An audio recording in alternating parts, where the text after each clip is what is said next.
지난 시간에는 갈렙에 대해서 살펴보았습니다. 갈렙은 여호수아와 함께 유일하게 20세 이상의 사람 가운데 가나안 땅을 밟은 사람이었습니다. 그러니까 갈렙은 이스라엘 백성 가운데 최연장자죠. 여호수아와 함께 최연장자입니다. 다 밑에 나이가 적은 사람들이거든요. 그리고 갈렙이 여호수아는 이스라엘 지도자로 쓰임 받았지만 갈렙은 그 이후로 성경에 등장하지 않습니다. 그러다가 85세가 되었을 때 갈렙이 다시 성경에 등장을 하게 됩니다. 갈렙이 85세에 등장한 배경이 어떤 배경입니까? 그 당시에 이 가나안 땅 가운데 정복하지 못한 땅이 있었습니다. 그 땅이 바로 헤브론 땅이라고 했죠. 헤브론 땅은 왜 정복을 못했습니까? 그렇죠. 그 땅에는 아낙 자손, 거인족 속에 살고 있었기 때문에 정복을 하지 못했습니다. 성은 견고하고 사람들은 덩치가 엄청 크니까 경복을 하지 못하고 있었는데, 이제 이 갈렙이 보다 못해서, 이제 원래는 처음에는 이 젊은 사람들이 그 땅을 정복하게끔 그냥 보고만 있었죠. 그런데 보다 못해서 아무도 정복을 못하니까 이제 이 갈렙이 여호수아 앞에 나아간 겁니다. 저 산지를 내게 주셔서 내가 저 땅을 취하겠습니다라고 말을 합니다. 85세의 노인이 그렇게 말을 합니다. 어떻게 그게 가능했을까요? 갈렙은 나이가 많은 노인이었음에도 불구하고 힘이 있었고, 그리고 무엇보다 하나님의 약속을 믿었다라는 겁니다. 하나님의 그 약속, 하나님의 약속을 믿었기 때문에 믿음으로 헤브론에 나갔고, 그래서 헤브론을 얻을 수가 있게 된 겁니다. 여러분, 헤브론이 굉장히 중요한 땅이거든요. 이때 그 갈렙이 헤브론을 취하지 않았다면 역사가 많이 바뀌었을 겁니다. 헤브론이 굉장히 중요한 곳이에요. 여러분, 하나님께서는 우리를 갈렙처럼 사용하기를 원하십니다. 점점 사그러드는 그런 모습이 아니라, 점점 녹슬어서 못 쓰는 것이 아니라 주님 나라에 이르는 그날까지 귀하게 쓰임 받다가 주님께서 우리를 데려가기를 원하신다라는 거예요. 주님 나라에 이르는 그날까지 강건하게 쓰임 받다가, 영적으로 육적으로 강건하게 쓰임 받다가 주님께서 이제 와라 그러면 주님 나라에 가면 되는 겁니다. 그렇게 하나님께서 우리를 사용하기를 원하고 계십니다. 갈렙은 이렇게 쓰임받을 수 있었던 이유가 무엇이었습니까? 하나님께 충성했기 때문에 그래요. 충성. 마음을 다해 작은 일에도 갈렙은 최선을 다했다라는 겁니다. 최선을 다해 하나님께 순종하려고 노력을 했습니다. 그랬더니 하나님께서 갈렙과 함께 하심으로 갈렙이 능히 이 헤브론을 취할 수가 있었던 거죠. 자, 이제 오늘 본문은 롯에 대한 이야기입니다. 롯은 누구의 조카였을까요? 그렇죠. 아브라함의 조카죠. 여러분, 하나님께서 아브라함을 어디에서 부르십니까? 갈대 우르, 또 그 다음에 또 하란에서 또 부르시죠. 하란. 디그리스 유프라테스 강 그 상류에 있는 아주 살기 좋은 그 땅. 하란에 있을 때에 하나님께서 또 아브라함을 부르십니다. 여러분, 그런데 성경을 보게 되면 하나님께서 롯을 부르셨다는 말씀이 있습니까? 롯은 부르지 않으셨어요. 여러분, 그런데 신기한 것은 하나님께서 아브라함을 부르셨을 때 롯도 아브라함을 따라갔다라는 거예요. 삼촌인 아브라함을 따라서 가나안에 들어왔다라는 겁니다. 롯은 부르지 않으셨는데 이 조카 롯이 삼촌을 따라서 가나안에 왔다라는 겁니다. 여러분, 롯은 기본적으로 어떤 사람이었을까요? 오늘 7절 같이 한번 읽어보겠습니다. 7절. 자, 시작.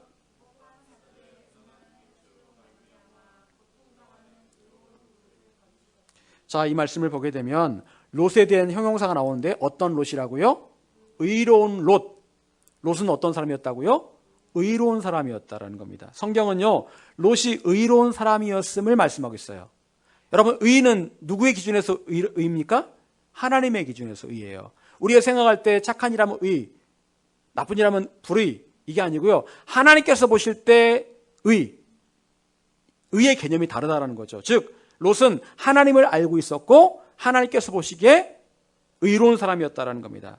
그리고 롯은 삼촌 아브라함과 함께 애굽에 이제 가나안에 왔다가 애굽으로 내려갑니다. 그리고 다시 가나안에 올라왔는데 그때 어떤 선택을 했을까요? 그때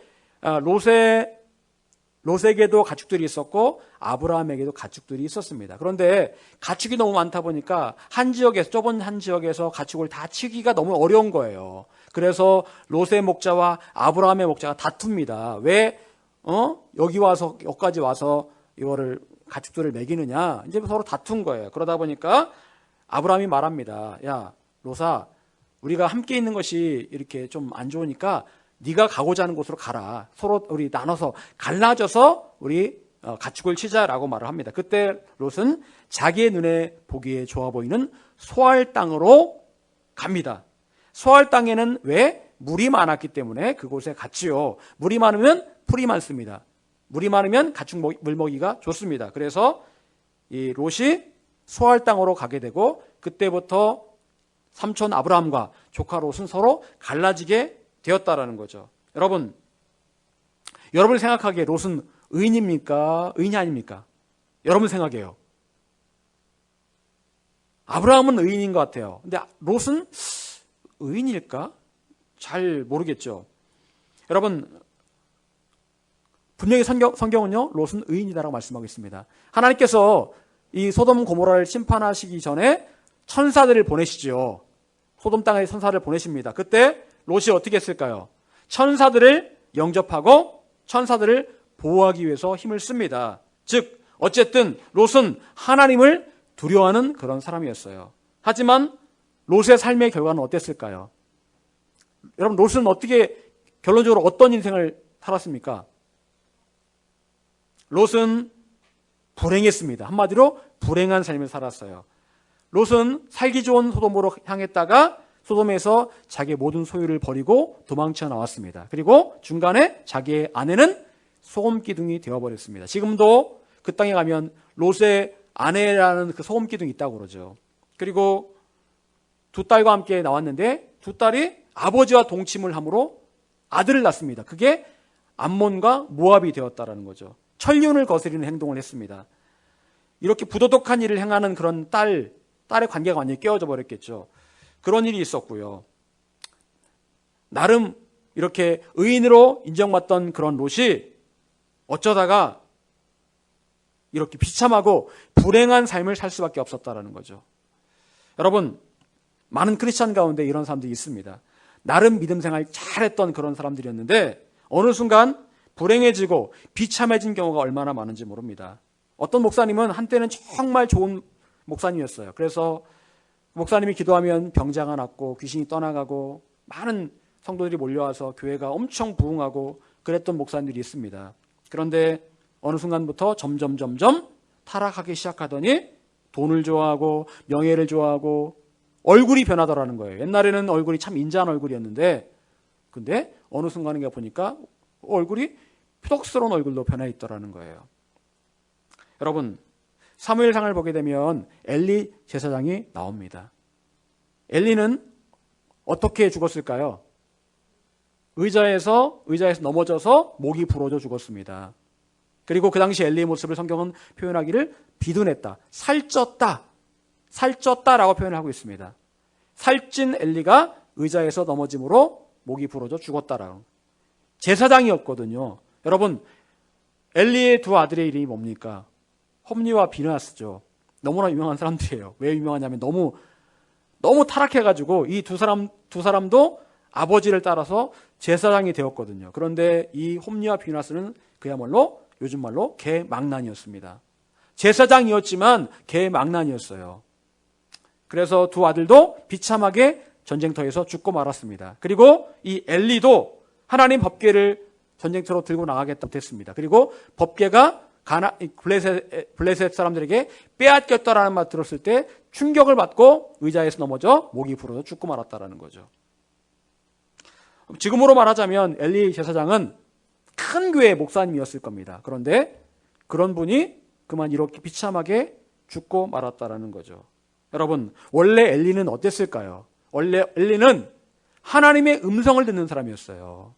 그래서 사무엘이 하나님 음성을 들었을 때 사무엘에게 말합니다. 야, 사무엘아, 그럴 때는 이렇게 답을 해야 된다. 하나님 음성이 들려올 때 이렇게 답을 해야 돼. 그렇게 말할 수 있었던 이유는 엘리도 하나님의 음성을 들을 줄 알았기 때문에 그래요. 그런데 성경을 보게 되면 그 당시 상황이 어땠습니까?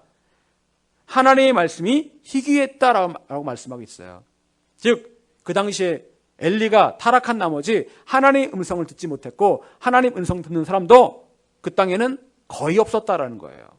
여러분, 엘리도 처음에는 의인으로 인정받던 하나님께 쓰임받던 사람이었습니다. 하지만 결국 엘리는 끝까지 의인은 아니었습니다. 롯도 마찬가지입니다. 롯도 성경에 기록된 대로 의인이었던 사람이었어요. 하지만 롯의 삶은 불행했고 롯은 자신이 가진 모든 것을 잃어버렸습니다. 돈도, 부인도, 딸들도. 왜 이렇게 되고 만 걸까요? 왜 의인이었는데 이렇게 되고 만 것일까요? 여러분, 늘 말씀드리지만 과거에 내가 어땠다라는 것은 중요하지 않습니다. 한때 내가 이렇게 잘 나갔는데 하나도 중요하지 않아요. 중요한 거는요, 바로 지금입니다. 지금 나의 모습이 중요한 거예요. 지금 내가 구원받을 만한 사람인가? 지금 내가 오늘 밤 예수님 모시더라도 천국 갈 수 있겠는가? 이게 중요한 겁니다. 과거에 내가 어떤 믿음을 가졌느냐? 하나도 중요하지 않습니다. 여러분, 저도 가끔 예전에 제가 사역했을 때 부교육자로 사역했을 때를 생각을 해봅니다. 그때 주로 청소년부를 맡았고 청년부를 맡았는데 정말 열심히 아이들에게 기도시키고 그랬던 기억이 나요. 뭐 2시간, 3시간씩 막 기도시키고 산에 가서 또 기도시키고 애들이 은혜 받고 막 울며 불며 회개하고 그런 것들을 기억을 합니다. 참 그때 열심히 사역했던 것 같아요. 그런데 그거는 과거일 뿐입니다. 어쨌든 과거일 뿐이고 현재 저에게 주어진 목회 현장은 바로 이곳입니다. 여기에서 또 다른 사명을 제가 감당을 하고 있는데요. 여러분, 중요한 것은 바로 지금이라는 거예요. 지금 내가 어떤 모습이냐. 여러분, 그렇다면 우린 롯의 모습을 통해서 우리가 끝까지 의인으로서 믿음의 사람으로서 어떻게 살아갈지를 도전을 받아야 된다는 거예요. 우선 우리는 롯이 왜 끝까지 자기의 믿음을 지키지 못했고 왜 끝까지 의로운 삶을 살지 못했는지를 생각해 보아야 합니다. 과연 무엇이 롯을 넘어지게 했고 롯을 흔들어 놓았을까요? 과연 우리는 어떻게 해야 이 험한 세상에서 믿음을 지키며 끝까지 의인의 삶, 믿음의 삶을 살아갈 수 있을까요? 끝까지 견디는 게 중요한 건데, 자, 첫 번째, 내가 어디에 있어야 하는지를 깊이 생각해 보아야 합니다. 내가 어디에 있어야 하는지, 과연 내가 어디에 있어야 하는지를 깊이 생각해 보아야 합니다. 여러분, 롯은 삼촌 아브라함과 함께 애굽으로 피난 갔다가 기근이 있어서 애굽으로 피난 갔다가 다시 가나안으로 돌아왔습니다. 아까도 말씀드렸지만 하지만 그 가축대가 너무 많아서 함께 가축을 치기가 어려웠습니다. 그때 삼촌이 제안합니다. 네가 원하는 곳으로 가라. 네가 좌하면 나는 우, 네가 우하면 나는 좌 이렇게 할 테니 네가 원하는 곳으로 가라 라고 했습니다. 그때 롯은 소알 땅을 선택했다고 그랬죠. 소알 땅. 소알 땅은 물이 넉넉한 곳입니다. 그런데 소알 땅은 소돔과 아주 가까운 곳이었습니다. 여러분, 결국 롯은 어디에 살게 되었을까요? 원래 목적대로 가축을 치기 좋은 소알 땅에 살았습니까? 아니요. 소돔으로 가서 살았어요. 소돔으로 가서. 소돔은 번화한 도시입니다. 풍족한 곳이에요. 불편 없이 살 수 있습니다. 거기 가면은 일자리도 많고 돈도 잘 벌리고 그런 거예요. 마치 우리나라 인구의 반 이상이 서울에 살고 있는 것처럼 그런 거죠. 말하자면 그런 식이죠. 거기가 좋은 거예요. 서울이 좋으니까 서울 가면은 청년들이 안 내려오잖아요. 여러분, 소알 땅을 선택했던 롯의 선택 기준은 무엇이었을까요? 어떤 기준으로 소알 땅을 선택한 겁니까? 잘 먹고 잘 사는 것입니다. 잘 먹고 잘 사는 것, 가축치기 좋은 곳, 잘 먹고 잘 사는 곳을 선택해서 소알 땅으로 갔고 결국 소알에서 소돔 땅으로 자연스럽게 옮겨지게 되었다라는 거죠. 경기도로 갔는데 살다 보니까 뭐 경기도 하느니 서울로 들어가는 게 낫지 뭐. 서울로 간 거예요. 말하자면 뭐 서울이 소돔이라는 얘기가 아니고요. 여러분, 롯은요 영적인 관점에서 어디에 가서 살지를 결정하지 않았습니다. 과거 롯은 삼촌 아브라함을 떠나서 가나안 올 때 어떤 기준으로 가나안에 왔을까요? 아니, 하란이 살기 좋은데 본토 친척 아비집인데 갈대아우르가 좋은데 왜 삼촌인 아브라함을 따라서 가나안으로 왔을까요? 이유가 뭘까요? 그것은 바로 영적으로 본인에게 올바른 기준을 잡고 선택을 한 거예요. 삼촌을 따라가면, 하나님 음성 듣고 따라간 삼촌을 따라가면 나도 영적으로 잘 되겠지라는 그런 마음을 가지고 롯이 삼촌 아브라함을 따라온 겁니다. 그런데 이제 더 이상 롯은 예전처럼 영적인 기준으로 선택하지 않고 육신의 보기에 좋아 보이는 관점으로만 선택을 하고 있더라는 거예요. 내 눈에 보기에 좋은 곳, 그곳으로 가더라는 거예요. 여러분, 내가 어디 있는가가 정말 중요합니다. 내가 어디 있는가, 이게 정말 중요해요. 저는 충남 논산에 있는, 충남 논산, 그 당시에는 군이었죠. 논산군 양촌면 신흥리라는 곳에 태어났어요. 저희가 태어난 곳은 뒤에 대나무가 빽빽하고 저희 집이 따로 있어가지고 산 중턱에 있었거든요. 저희 집이요. 그래가지고 지금 생각나는 게 겨울 되면은 먹을 게 없잖아요. 그러니까 어머니가 그 뒤에 가면은 돼지 감자가 되게 많았어요. 돼지 감자를 막 캐가지고 그걸 쪄서 먹고 그랬던 기억이 나요. 그리고 지금도 옛날 그 사진이 있는데 진짜 새까매가지고 강아지 잡고서 이러고 있는 그 사진이 있는데 그랬던 것 같아요. 그런 데서 살다가 겨우겨우 이사가 간 곳이 물 건너서 이제 이사를 간 거예요. 물 건너서 지금도 생각나는 게 7살 때 그 소 끌고, 소 한 마리 있는데 집에 소 한 마리 끌고 그 물을 건너갔던 기억이 납니다. 그래서 제가 이제 초등학교는 시골 초등학교, 지금은 많이 커졌는데 이제 또 중학교도 바로 그 옆에 있는 중학교 갔어요. 근데 제가 중학교 그 옆에 바로 또 고등학교가 있거든요. 근데 그 고등학교를 안 갔습니다. 시골 고등학교를 안 갔어요. 대부분의 친구들 99%의 아이들이 다 그 시골 옆에 고등학교를 갑니다. 근데 저는 그리로 가지 않고 대전 광역시, 그 당시 대전 직할시죠. 대전 광역시에 있는 고등학교 연합고사를 쳤습니다. 그리 시험을 쳐서 대전으로 나와버렸어요. 그리고 대전에서 열심히 공부를 했습니다. 제가 대전에서 생활할 때 이제 부모님이 농사를 짓기 때문에 이거 사실은 이렇게 하숙비도 대주셔야 되죠. 이게 참 어렵거든요. 집에서 다니면 하숙비가 없는데 대전에 다니면 하숙을 해야 되잖아요. 처음에 고모네 집, 이모네 집, 또 하숙집 이렇게 3년 동안 있었거든요. 근데 되게 힘들었어요, 사실은요. 마음도 힘들고 지금도 생각나는 게 고1 때 처음 이렇게 이제 제가 살던 집을 나와서 이모네 집에 한쪽 방에 이불 뒤집어 쓰고 울던 기억이 납니다. 고1 때. 아, 내가 집을 나왔구나, 드디어. 독립했구나 하니까 울면서 이불 뒤집어 쓰고 울면서 다짐을 했던 그런 기억이 나는데 그렇게 제가 좀 사실은 고등학교 3년 생활을 그렇게 보냈거든요. 그래서 나중에는 고모도 안 되고 이모도 안 된다고 그래가지고 하숙집에 들어갔는데 하숙비를 못 내가지고 이렇게 하숙집 할머니 보면 피해 다니고 한밤중에 막 이렇게 담 넘어 다니고 막 이렇게 할머니 깰까봐 담 넘어 다니고 그 주방에 가서 라면 끓여 먹었던 기억이 나는데 어쨌든 고생을 했습니다. 자, 그럼에도 불구하고 제가 고등학교를 대전으로 나왔던 이유가 있었습니다. 왜냐하면 대전에 있는 학교들은 공부하는 분위기가 됐거든요. 공부를 정말 잘하고 싶었어요. 열심히 하고 싶었습니다. 그래서 제가 고등학교를 대전으로 나온 거예요. 실제로 제가 있던 고등학교는 애들이 얼마나 공부를 열심히 하는지 진짜 쉴 새 없이 공부합니다. 그래서 대전 충남에 있는 모든 고등학교 중에서 서울대학교를 가장 많이 보내는 학교였어요. 명문학교였어요. 그래서 그 학교를 제가 다녔는데 어쨌든 열심히 공부를 하니까 남들 하는 만큼 공부하니까 성적이 나오더라고요.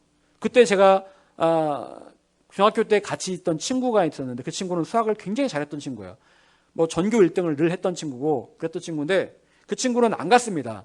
그 대전으로 나가지 않고 시골에 있었어요. 나중에 결론적으로 그 친구랑 저랑 같은 학교를 들어갔습니다. 같은 대학교를 들어갔는데 이제 그 친구는 수학과 저는 이제 행정학과를 들어갔는데 사실상 그 친구는 이 대전에 나왔으면은 제가 볼 때는 서울대 갈 친구예요. 머리가 너무 좋거든요. 근데 거기서 그냥 있으면서 그 우물한 개구리 있으면서 그냥 거기서 그 고등학교에서는 1등을 했겠지만 결국 간 곳은 저랑 같은 학교였습니다. 그래서 이게 환경이 이렇게 중요하구나라는 생각들을 제가 했던 기억이 나는데요. 여러분, 내가 어디에 있느냐가 그렇게 중요한 겁니다. 내가 공부할 환경에 있느냐, 공부하지 않는 환경에 있느냐 이것도 중요한 거예요. 독서실에 왜 갈까요? 물론 공부가 안 될 때도 있습니다. 그런데 가는 이유는 뭐냐면 공부할 분위기가 되거든요. 독서실에 가면은요. 저는 주로 대학 도서관 가서 공부를 했습니다. 고등학교 때도요. 왜냐하면 대학교 학생들이 공부를 열심히 하잖아요. 그래서 제가 거기 가서 공부를 했습니다. 왜? 그 분위기를 좀 느끼려고요. 여러분, 여러분은요, 여러분 자신을 영적으로 유익한 곳에 있게 해야 됩니다. 영적으로 유익한 곳에 여러분 자신이 있게 해야 되는 거예요. 당장 무엇을 해야 될지 모릅니다. 내가 어디에 있어야 될지 모르겠어요. 자, 그럴 때는 그냥 그렇게 선택하시면 됩니다. 나에게 영적으로 유익한 곳이 어딜까? 나에게 영적으로 유익한 곳이 어딜까? 내가 거기에 그냥 가 있는 겁니다. 가 있는 것만으로도 하나님의 은혜가 임한다라는 거예요. 졸더라도 예배 시간에 교회에 와 있어야 되고, 기도가 안 되더라도 기도의 자리에 나와 있으면 그 영적인 자리에 하나님의 은혜가 임할 수 있다는 거예요. 여러분, 어떤 선택을 하든지요, 영적으로 여러분에게 도움이 되는 결정을 하실 수 있기를 바랍니다. 돈 많이 주는 곳, 성공할 수 있는 곳, 그런 곳이 아니라 내가 영적으로 나에게 유익이 되는 곳이 어딘가, 거기에 있기를 소망하시길 바랍니다. 언제나 여러분의 선택 기준은 여러분 자신에게 영적 유익을 주는 곳에 머무르시기를 간절히 소망합니다. 두 번째로, 나의 심령이 상하지 않도록 보고 듣는 것을 유의해야 합니다. 여러분, 예를 들어서 토요일까지 열심히 기도를 했어요. 은혜 충만합니다. 근데 주일날 아침에 갑자기 집에서 남편이랑 막 싸운 거예요. 말다툼을 했습니다. 어제까지는 참 좋았어요. 오늘 아침까지 좋았어요. 은혜로웠습니다. 싸우고 오면 여러분, 예배가 될까요? 예배가 안 돼요. 마음에 그냥 좀 전에 싸우고 온 것 때문에 마음이 안 좋아서 말씀도 안 들려오고 기도도 안 되고 찬양도 안 됩니다. 아무것도 안 됩니다. 여러분, 오늘 본문 8절 같이 읽어보겠습니다. 8절, 자, 시작.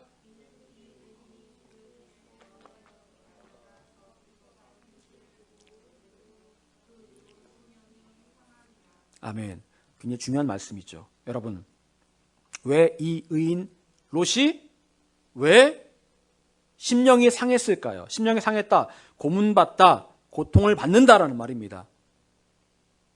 롯이요, 소돔에 있으면서 물질적으로는 풍요했지만 그 심령이 어떻게 했다고요? 고통을 받았다, 고문당하는 것처럼 힘들었다라는 거예요. 왜요? 그들 중에 거하여, 그들 중에 함께 살면서 날마다 저 불법한 행실을 보고, 저 불법한 행실을 보았기 때문에 하나님을 알던 롯에게는 굉장히 그 일이 힘든 일이었다라는 거예요. 그래서 늘 마음이 상하고 영이 죽고 그랬다라는 거죠. 여러분, 소돔이 어떤 곳입니까? 소돔이 음란한 곳이죠. 소돔하면 동성애입니다. 소돔하면 동성애예요. 동성애가 판을 치던 곳입니다. 소돔과 고모라가 왜 망했습니까? 동성애 때문에. 여기 보면, 성경을 보게 되면 노소를 불문하고 라고 나옵니다. 노소. 나이가 많고 적고를 불문하고 롯의 집을 에워쌌다. 그리고 롯의 집에 있는 천사들과 동성애를 하기를 원했다라는 거예요. 어린 놈이든 나이 든 사람이든 전부 다 동성애를 하고 있었다라는 거예요. 참 어이가 없죠? 예. 누구 하나 이 동성애가 잘못됐다는 것을 가르치는 사람이 아무도 없었습니다. 그래서 전부 다 동성애에 빠져가지고 낯선 사람이 오니까 이 천사들을 아까 동성애를 하려고 롯의 집을 에워싸고 문을 두드리면서 빨리 내놔라! 너희 집에 들어간 남자 둘 내놔라! 이러고 있었다라는 거예요. 여러분, 그리고 이들이 또 어떤 사람들이었습니까? 롯에게 막 험한 말을 하면서 막 롯을 때리려고 하고 폭력을 행사하려고 했습니다. 폭력적이고 동성애에 물든 음란한 사람들이 가득했던 곳이 바로 소돔과 고모라였습니다. 여러분, 소돔에서는요, 무엇이 옳고 그른지를 가르쳐줄 어른이 아무도 없었어요. 모두 불법을 행하는 사람들밖에 없었습니다. 아이들도 그걸 보면서 그렇게 자란 거예요. 여러분, 더군다나 롯이 이 소돔에 살면서 어떤 일을 했습니까? 롯이 했던 일이 어떤 일이었습니까? 천사를 막 내놓으라고 막 그러니까 동생이 하겠다 내놓으러 가니까 롯이 어떻게 했을까요? 자기 두 딸, 결혼하지 않은 두 딸을 내놓으면서 이 두 딸을 너네들이 마음대로 해라. 윤간을 하든 마음대로 해라. 여러분, 그게 아버지가 할 짓입니까, 그게? 여러분, 하나님을 알던 롯이, 이게 의로웠던 롯이 이런 일을 하고 있었다는 거예요. 심각하죠. 정말 심각하죠. 그런 아버지는 없습니다. 딸 둘을 이렇게 내놓는 아버지가 어디 있습니까? 이건 아버지가 아니죠. 여러분, 그런데 왜 이렇게 롯이 변했을까요? 소돔에 살면서 그의 심령이 상처를 받은 거예요. 매일 그런 것들을 보니까 그냥 그렇게 변한 거예요. 여러분, 이번에 제가 또 별 얘기를 또 들었는데, 영국에 있는 13살짜리 여자아이가 애를 낳았다는 거예요. 근데 아빠가 누군지 아세요? 오빠예요, 오빠. 왜 그런지 아세요? 그 오빠가요, 16살 먹은 오빠가 맨날 포르노만 봤대요. 맨날 포르노만 봐가지고 부모님 없을 때에 동생을 강간을 한 거예요. 그래가지고 애를 낳았어요. 참 기가 막히죠. 맨날 그런 걸 보니까 거기에 그냥 그렇게 물들어 버린 거예요. 여러분, 사탄이요, 우리를 넘어뜨리는 가장 좋은 전략은 뭔지 아세요? 우리의 눈과 귀로 듣고 보는 것을 왜곡시켜 버리는 겁니다. 눈과 귀, 이걸 가지고 사탄이 우리를 넘어뜨리려고 해요. 우리는요, 눈과 귀를 통해 정보를 얻습니다. 하지만 이 눈과 귀가 때로는 듣지 않아야 되고 보지 않아야 될 것들을 봄으로 인해서 우리 심령이 상한다라는 거예요. 우리의 심령, 우리의 마음과 영이 상한다라는 거예요. 우리 영이 타락하는 이유, 마음이 타락한 이유는 내가 무엇을 듣고 무엇을 보느냐에 따라 다르다라는 거죠. 여러분, 내가 무엇을 보고 무엇을 듣느냐에 따라서 그것으로 끝나는 것이 아니라 그것이 우리의 뇌에 각인이 된다라는 거예요. 그래서 무의식 가운데 그게 튀어나 버립니다. 여러분, 다른 나라에서, 우리나라 지금 그 넷플릭스 제일 유명한 그 드라마 오징어 게임, 다른 나라에서 그런 주의보가 발령됐답니다. 어린아이들에게는 이거 절대 보여주지 말라고. 왜냐하면 애들이 놀이를 하는데 총으로 쏴죽이는 놀이를 한다는 거예요. 그 오징어 게임을 보게 되면 총으로 다 쏴서 죽이거든요. 456명 중에 3명만 남고 다 죽여요. 455명을 죽이는 건데, 그 잔인하다는 거예요. 굉장히 잔인한데 애들이 그걸 가지고 보고서 실제로 운동장에서 총을 쏴 죽이는 훈련을 하고, 그 신용을 하고 있다라는 거예요. 그래서 다른 나라들에서 그걸 다 금지를 했답니다. 애들한테는 절대로 보여주지 마라. 여러분, 요즘 아이들이 가장 많이 하는 게임이 뭘까요? 저는 게임 안 해봐서 모르겠는데, 요즘 게임 안 해봐서 모르겠는데, 뭐 롤이라고 하던 걸 리그 오브 레전드라나 하여튼 뭐 저도 모르겠는데, 뭐 배틀그라운드 다 이런 다 무슨 죽이는 게임인가 봐요. 예, 총을 쏴서 죽이고 칼로 이렇게 하는데, 대충 보면은요, 화면에요, 피가 막 팍 터지는 게 보여요, 이게. 그런 게임을 하는 아이들이 세상에 나오면 어떻게 되겠습니까? 그런 것들을 보고 들은 아이들이 어떻게 될까요? 그 심령이 상해서 완전히 세상에서 정말 마귀의 자식들로 살아갈 수밖에 없는 겁니다. 최근에 10대 형제가 자신을 키워준, 돌봐준 친할머니를 무참하게 찔러 죽였습니다. 근데 그 아이들이요, 보니까 이유가 뭐냐면 할머니가 잔소리를 해가지고 아이들이 할머니를 하나는 잡고 할머니 잡고 하나는 찔러 죽인 거예요, 할머니를요. 근데 이 아이들이 평소에 그 폭력적인 게임을 굉장히 많이 했대요. 그래서 지금도 아이들이 반성은 안 한답니다. 그냥 뭐 귀찮았어요. 그냥 뭐 듣기 싫었어요. 이렇게 얘기를 하더라는 거예요, 애들이요. 여러분, 우리의 마음과 영을 건강하게 만드는가 아니면 불행하게 만드는가, 내가 무엇을 보고 무엇을 듣느냐에 달려 있습니다. 듣지 않아야 될 소리는요, 내가 귀를 막을 필요가 있는 거예요. 보지 않아야 될 것들에 대해서는 우리 눈을 가릴 필요가 있는 겁니다. 여러분, 그런데 세상에 있는 것들 가운데 우리의 심령에 좋은 것들은 거의 없는 게 현실입니다. 있긴 있는데 거의 없어요. 왜냐하면 공중 권세를 잡은 마귀가 교묘하게 우리가 보고 듣는 것을 조작하고 있기 때문에 그렇습니다. 특히 유튜브나 TV 프로그램, 영화들, 우리 심령을 더욱 강하게 자극하면서 상하게 만들고 있습니다. 우린 정말 조심하고 조심해야 돼요. 여러분, 만약 롯이 가축을 키우기 힘든 상황 가운데서 소알로 가지 않고 그냥 불편하더라도 삼촌 옆에 남았다면 어땠을까요? 아브라함 옆에 남았다면 이런 일은 벌어지지 않았겠죠. 이런 일은 벌어지지 않았을 겁니다. 아내가 소금기둥되고 두 딸이 저 모양이 되고 재산을 다 날리고 이런 일은 없었을 거예요. 여러분, 어쩌면 롯은 소돔 같은 곳에 가더라도 나는 괜찮을 거야. 나는 기도 많이 하는 사람이잖아. 나는 하나님 알고 있는 의로운 사람이잖아. 라고 자신했을 수도 있습니다. 하지만 결국 롯은 그곳에서 심령이 상함으로 이렇게 모든 것을 다 잃어버리는 그런 신세가 될 수밖에 없었다라는 거죠. 여러분, 우리가 우리 자신을 자신할 수 없습니다. 내가 어디에 있느냐가 기본적으로 우리 자신을 보호해주는 방패가 되는 거예요. 사랑하는 여러분, 지금의 시대 우리는 나 자신의 심령이 상하지 않고 건강하게 될 수 있도록 늘 우리 자신의 심령을 지켜낼 수 있어야 됩니다. 그렇게 되기 위해서는요, 보고 듣는 것을 조심해야 돼요. 보고 듣는 것을 조심해야 됩니다. 보인다고 다 보는 게 아니고요, 들린다고 다 듣는 게 아니에요. 여러분은 과연 무엇을 보고 무엇을 듣고 있습니까? 여러분, 마귀의 유혹이 참 무섭습니다. 마귀는 세상의 온갖 것들을 동원해서 어떻게 해서든지 우리를 넘어뜨리려고 합니다. 그리고 마귀가 우리를 넘어뜨리는 통로가 바로 보는 것, 듣는 것을 통해서 우리를 넘어뜨리려고 합니다. 여러분, 마귀에게 넘어가지 않기 위해서 우리는 우리 자신을 잘 지켜낼 수 있어야 됩니다. 무엇을 보고 무엇을 들을지를 현명하게 선택할 수 있기를 간절히 축원합니다.